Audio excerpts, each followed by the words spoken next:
I was cut out of the farm will, but the barn remembered me. Before you dive into this story, hit subscribe while you're here. Tomorrow, I'm dropping something that'll make you question everything you thought you knew about family. I was 23 years old when my grandfather died, and I didn't find out until 3 weeks after the funeral. Nobody called me. Nobody thought I deserved to know. I only discovered it when I saw the obituary online while scrolling through social media at 2 in the morning, unable to sleep in my cramped studio apartment in Chicago. Thomas Fletcher, 79, passed peacefully at Mercy General Hospital, survived by his daughter, Patricia Fletcher Morrison, and grandson, Bradley Morrison. Services were held at Riverside Methodist Church. I read it 5 times before the words actually registered. Survived by. That phrase echoed in my head like a cruel joke. Because apparently I didn't count. Apparently Riley Fletcher, his actual granddaughter, who'd spent every summer of her childhood on his farm, had been erased from the family record like I'd never existed. I shouldn't have been surprised. My mother had cut me off 2 years earlier when I refused to apologize for something I didn't do. My cousin Bradley had stolen money from Grandpa's wallet during a family dinner and somehow convinced everyone it was me. $1,500 gone. And when I denied it, when I said I'd never do that to Grandpa, my mother chose to believe Bradley instead.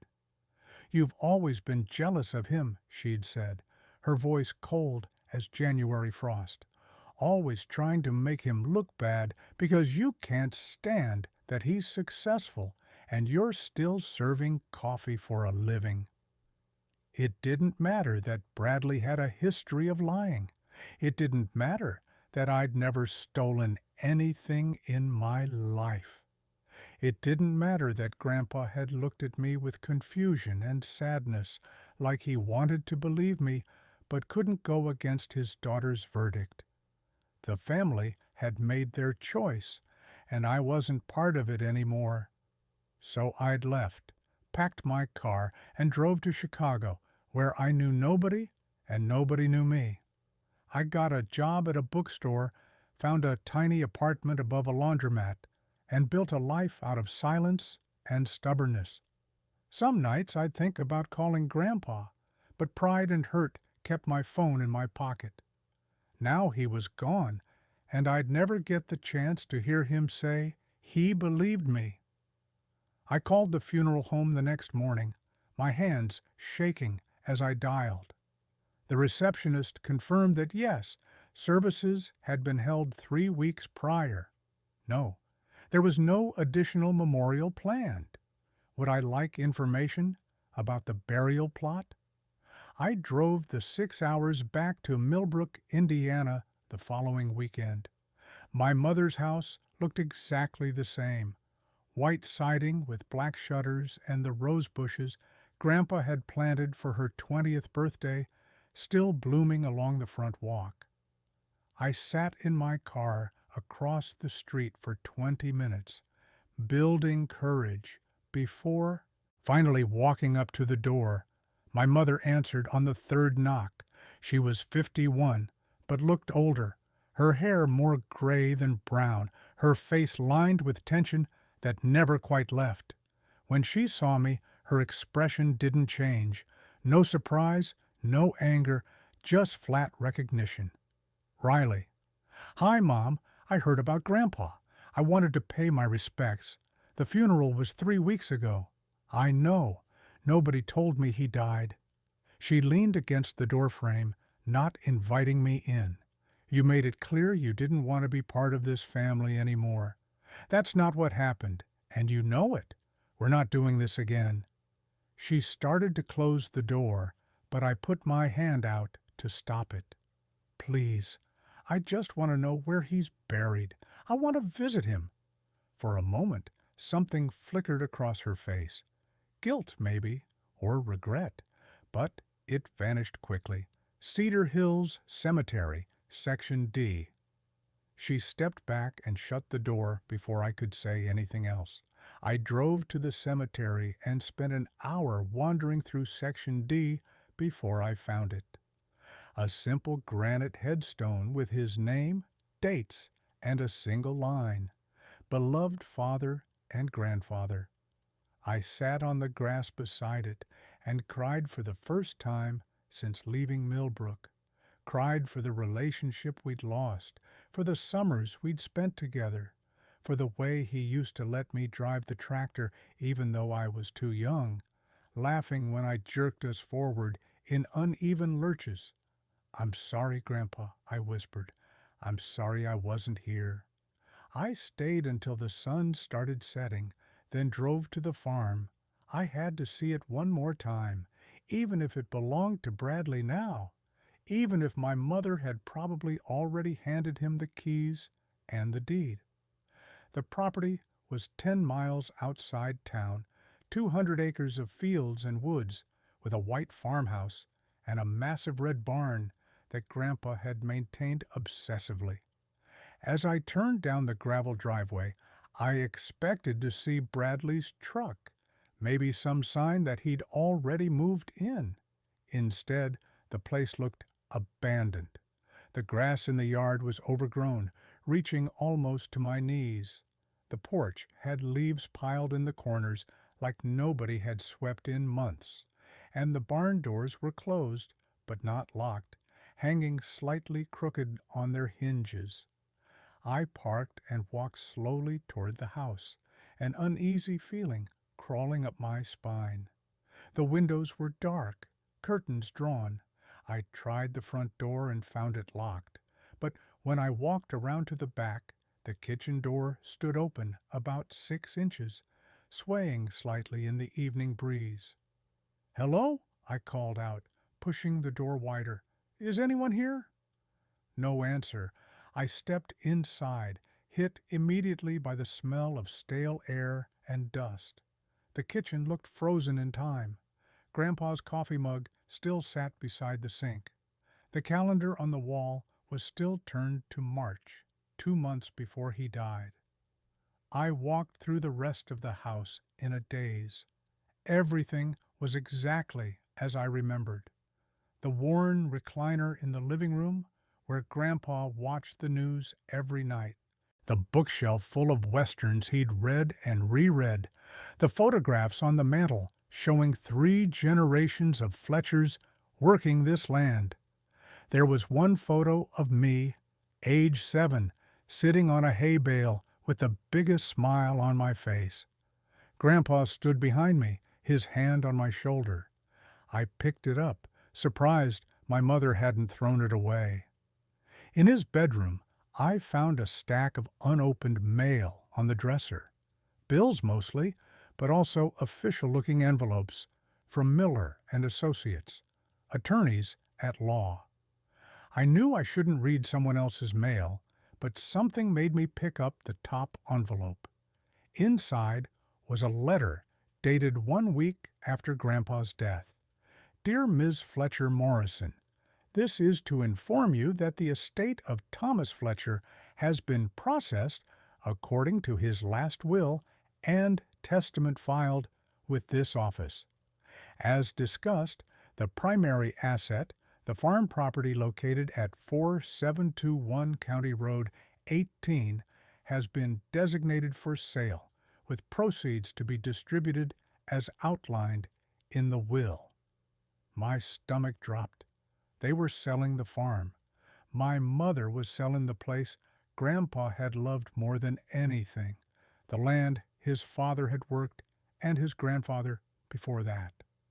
What comes next is something I never saw coming.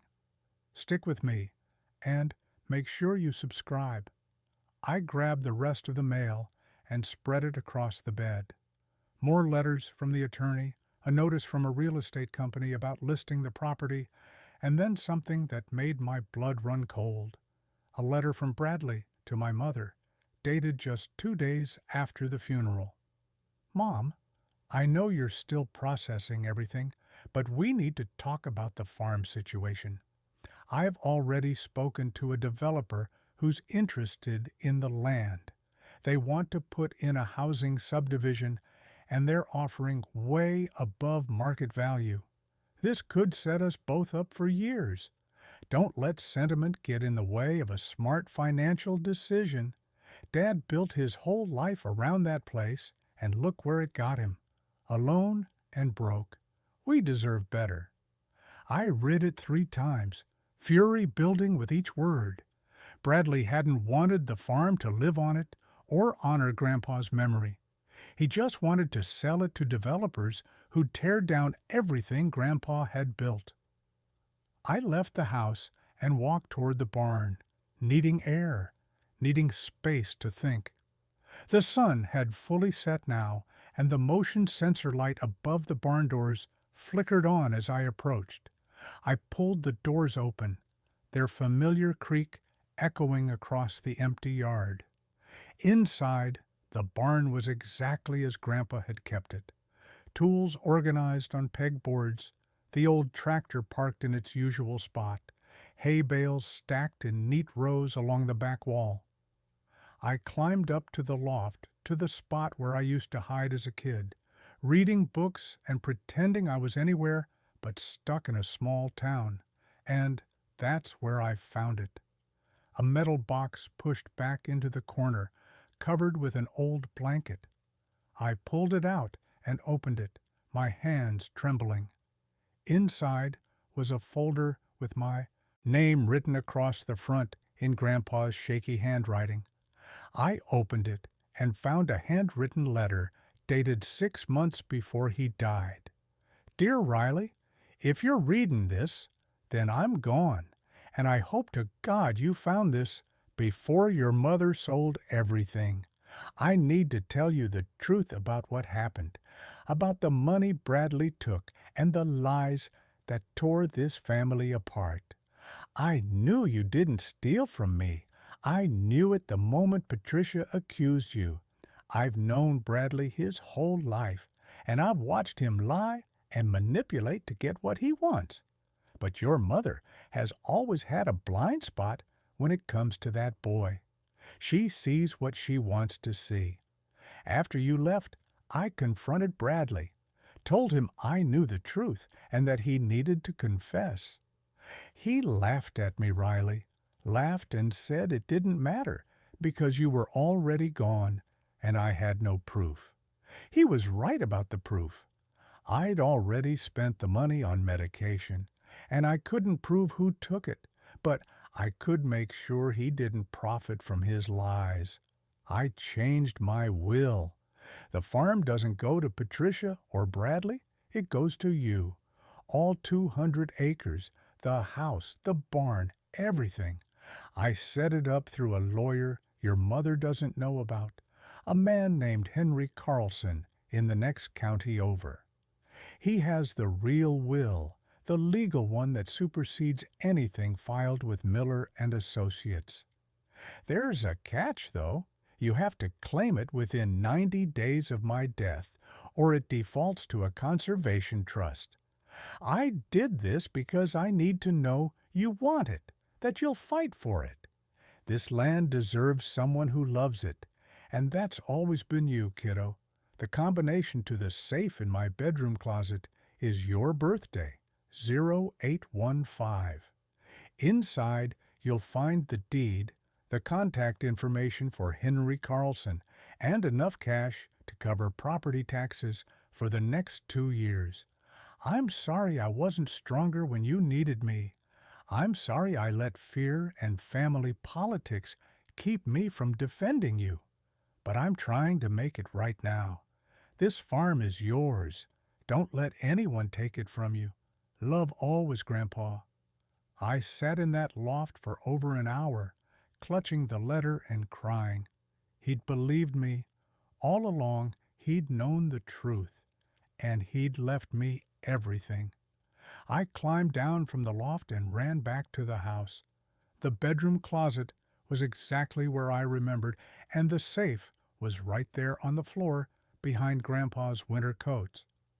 I tried the combination 0815, my 18th birthday, and the lock clicked open. Inside was exactly what he'd promised. The deed to the property in a sealed envelope, a business card for Henry Carlson, attorney at law, and $10,000 in cash bundled with a rubber band. I called the number on the business card, even though it was almost 9 at night. A man answered on the third ring, his voice cautious. "Carlson Law Office. Mr. Carlson? My name is Riley Fletcher. I'm Thomas Fletcher's granddaughter. I just found a letter he left me." There was a pause, then a long exhale. "Riley, thank God. I've been trying to track you down for weeks. Your mother told me she didn't know how to contact you. She lied. I figured as much. Listen, can you come to my office tomorrow? We have a lot to discuss and not much time. Your grandfather's 90-day clause expires in 12 days. I'll be there first thing in the morning." I spent that night in the farmhouse, sleeping in my old room upstairs. The bed was exactly as I'd left it, covered with the quilt Grandpa's mother had made. I lay awake for hours, listening to the familiar sounds of the house settling, the wind in the trees outside, the distant hoot of an owl in the barn. This was home. It had always been home, and I wasn't going to let Bradley or my mother or anyone else take it from me. Henry Carlson's office was in a small brick building in Greenfield, about 40 minutes from Millbrook. He was in his 60s, with kind eyes and a firm handshake. He offered me coffee and settled me into a chair across from his desk. "Your grandfather was a good man," he began. "He came to me about 8 months before he died, wanting to make sure his affairs were in order. He was very specific about his wishes regarding the farm. He pulled out a thick folder and opened it. This is the last will and testament of Thomas Fletcher, properly executed and legally binding. It supersedes any other documents your mother may have filed. The farm, all 200 acres, plus the house, barn, and equipment, goes to you, Riley Fletcher, provided you claim it within 90 days of his death. What happens if I claim it? Do I have to buy it from the estate? No. It transfers directly to you, free and clear. Your grandfather paid off the mortgage 3 years ago specifically for this purpose. The property taxes are current through the end of the year. It's yours with no strings attached except that you have to formally accept the inheritance. And if I don't, if I miss the deadline, then the property goes to the Millbrook Land Conservancy to be maintained as protected farmland. Your mother and cousin get nothing. I felt a grim satisfaction at that. At least Grandpa had made sure Bradley couldn't profit from his lies. What do I need to do to claim it? Sign these documents, and I'll file them with the county recorder's office. Once that's done, you're the legal owner. Your mother can contest it if she wants, but your grandfather's will is ironclad. I made sure of it. I signed every paper he put in front of me, my hand steady, despite the enormity of what I was doing. When it was finished, Henry smiled and handed me a copy of everything. "Congratulations, Riley. You're now the owner of Fletcher Farm." I drove back to the farm in a daze, barely seeing the road. I owned it. 200 acres of land that had been in my family for 4 generations. The house where my grandfather had lived for 50 years. The barn where I'd learned to stack hay and feed chickens and believe that I could be strong. But I knew the fight wasn't over. My mother would lose her mind when she found out, and Bradley would do everything he could to contest the will or make my life miserable. I was right. 3 days later, my mother showed up at the farm with Bradley and a real estate agent. I was in the barn cleaning out old equipment when I heard the car doors slam. "Riley!" My mother's voice echoed across the yard. "What the hell are you doing here?" I walked out into the sunlight, wiping my hands on my jeans. "I live here. This is my property." Bradley stepped forward, his face red with anger. "Your property? Are you insane?" "Grandpa left the farm to Mom. We're in the process of selling it." "No, you're not." I pulled the deed from my back pocket and unfolded it. "Grandpa left the farm to me. It's all legal and filed with the county. You have no claim here." My mother snatched the paper from my hand and read it, her face going pale. "This is fake. It has to be. Call Henry Carlson if you don't believe me. Better yet, call Miller and Associates and ask them to check the county records. You'll find that the will you filed was superseded by a later document, one that leaves everything to me." Bradley lunged forward like he was going to grab me, but I stood my ground. The real estate agent awkwardly retreated to his car. "You manipulated him," Bradley spat. "You turned a sick old man against his own family."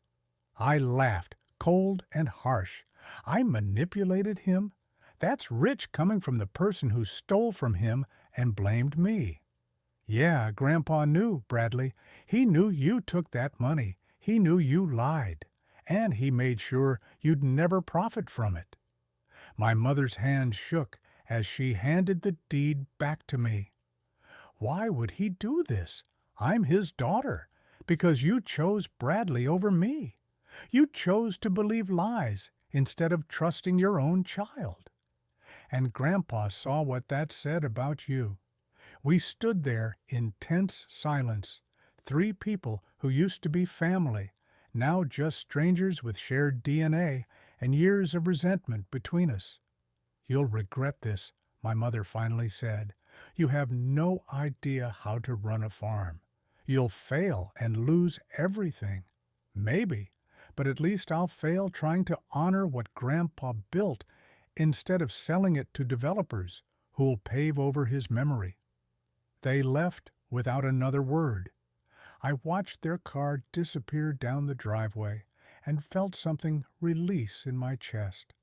Fear, maybe, or the last bit of hope that we could ever be a real family again.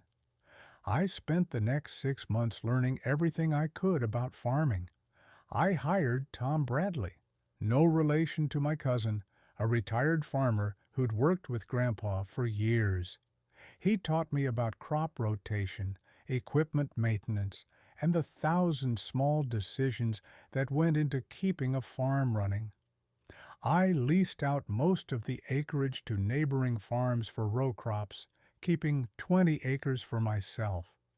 I started small, growing organic vegetables and raising chickens for eggs. I sold at the farmers market in town every Saturday, slowly building a customer base who appreciated quality produce. It was hard work, harder than anything I'd done in Chicago. I woke before dawn, worked until my muscles ached, and fell into bed exhausted every night. Some days I wondered if my mother was right, if I'd bitten off more than I could chew. But then I'd walk through the barn at sunset, watching dust motes dance in the golden light, and I'd remember why I was doing this. This wasn't just about proving my mother wrong or honoring Grandpa's memory. This was about reclaiming the part of myself I'd lost when my family threw me away. One year after claiming my inheritance, I was in the barn fixing a broken stall door when I heard a car pull up. I walked outside and found an older woman stepping out of a sedan, looking around with interest. "Can I help you?" I called out. She smiled. "Are you Riley Fletcher?" "Yes, my name is Dorothy Chen. I was a friend of your grandfather's. I heard through the grapevine that you'd inherited the farm, and I wanted to stop by and introduce myself. We talked for over an hour. Dorothy had known Grandpa through the local farming cooperative and had enormous respect for how he'd managed his land. She told me stories I'd never heard about Grandpa helping neighbors during hard times, about his quiet generosity and his fierce protection of the land. He talked about you, you know, Dorothy said as we sat on the porch drinking sweet tea, especially those last few months. He was so proud that you'd stood up for yourself, even though it cost you your family. He said you had integrity, and that was worth more than keeping the peace. Her words broke something open inside me. I'd spent so long feeling guilty for the rift with my mother, wondering if I should have just apologized for something I didn't do to keep everyone happy. But Grandpa had seen my choice differently. He'd seen it as strength. As Dorothy got up to leave, she handed me a business card. If you ever want to talk about sustainable farming practices or need advice, call me. Your grandfather was part of a community of farmers who believed in taking care of the land for future generations. You're part of that community now, too. After she left, I walked out to the back 40, the section of the farm that bordered the woods. Grandpa used to bring me here when I was little, pointing out deer tracks and teaching me the names of different trees. We'd sit on the old stone wall he'd built with his father and talk about everything and nothing. I sat on that wall now, watching the sun sink below the horizon, painting the sky in shades of orange and pink. A hawk circled overhead, and somewhere in the distance a cow lowed softly. I thought about the girl I'd been when I left Millbrook, angry, hurt, convinced that I'd never belong anywhere. And I thought about who I was now, still hurt sometimes, still angry at the injustice of what had happened, but also rooted, purposeful, and finally home. The farm hadn't just given me land or financial security. It had given me back my history, my connection to something bigger than myself. Every morning when I walked out to feed the chickens, I was doing what Grandpa had done, what his father had done before him. I was part of a chain that stretched back generations and would hopefully continue long after I was gone. My phone buzzed with a text from Tom asking about tomorrow's schedule. I answered quickly, then stood up from the wall and headed back toward the barn. There was still work to do before dark, fences to check, and animals to settle for the night. As I walked, I pulled out my phone and looked at the photo of Grandpa and me that I'd taken from the farmhouse. 7-year-old Riley grinning like she'd won the lottery, and Grandpa's hand steady and sure on her shoulder. "I'm doing it, Grandpa," I whispered. "I'm taking care of the place. I'm taking care of us." The barn doors stood open, welcoming me back, and somewhere in the fading light I could almost hear his voice. "That's my girl. I always knew you would." Thank you so much for listening to Riley's story. If it touched your heart, please subscribe to the channel. It really helps us share more stories like this one. I'd love to hear from you in the comments. Have you ever had to fight for something that was rightfully yours? Have you discovered strength you didn't know you had? Share your story with our community. Until next time, remember that home isn't just a place. It's wherever you decide to plant your roots and fight for what matters.